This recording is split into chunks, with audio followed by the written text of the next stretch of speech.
Hey Curtis, I put together a workout for you. It didn't upload, so now I have to explain it to you in my little home office here. But this will be the second workout, your second at-home workout. So it's going to be two parts.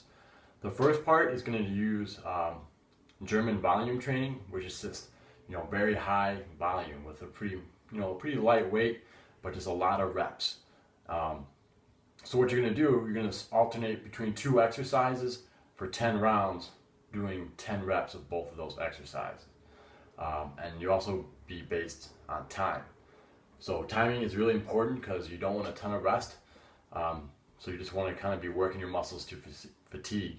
So you don't want to be resting too much and allowing them to recover. So the setup, again, 10 sets. You're going to do a dumbbell bench press, or you can just do them from the floor.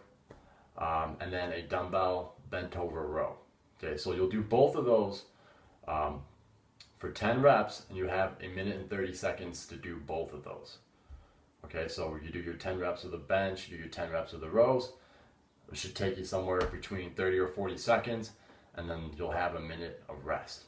Okay, and then once that 1 minute and 30 is up, you just go into your second set, you do the same thing, and you continue doing that with the same weight for the next 9 rounds, so you get up to those 10 rounds.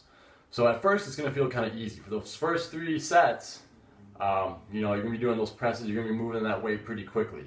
And that's okay. Don't up your weight though. Then as you go through, when you're doing a lot of work here, 10 sets is a lot. So maybe around halfway, you start feeling, all right, this is starting to get a little bit hard. This could be a little bit challenging. And then maybe those, last few sets, that 8th, 9th, and 10th rep, you should be really struggling to get those weights up, okay?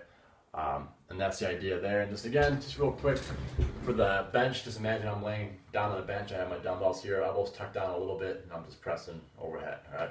Nothing I don't think you can handle or can't handle. And then bent over row.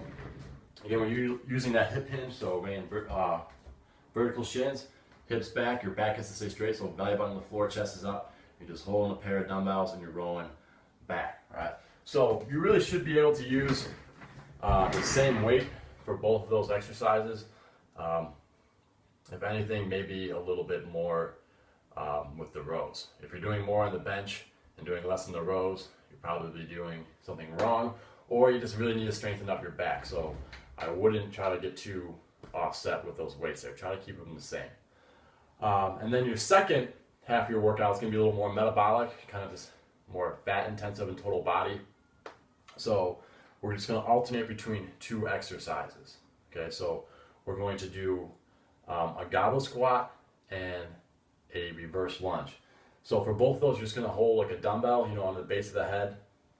I just have a roll of paper towels. I don't have any dumbbells in my house. You're just kind of holding it there in that sort of goblet position.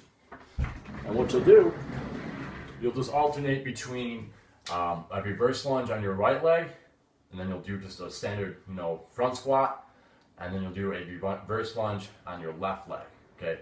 So the combination of those 3 equals 1 rep, and you'll do 10 total reps, okay? Once you get through those 10 reps, give yourself a little bit of rest, maybe 30 seconds, maybe a minute, and you'll do 2 more complete sets, again, doing 10 reps. So again, this is going to look like this. You're holding that dumbbell right on your chin, elbows are tucked on close. You're just stepping back into your reverse lunge. All right, step up, set your feet a little bit wider so you can go straight down in that stance, or squat, and then step back into your reverse lunge on your other leg. All right, so there's one. Then I'll just go right back into that reverse lunge with my right, squat, reverse lunge with my left.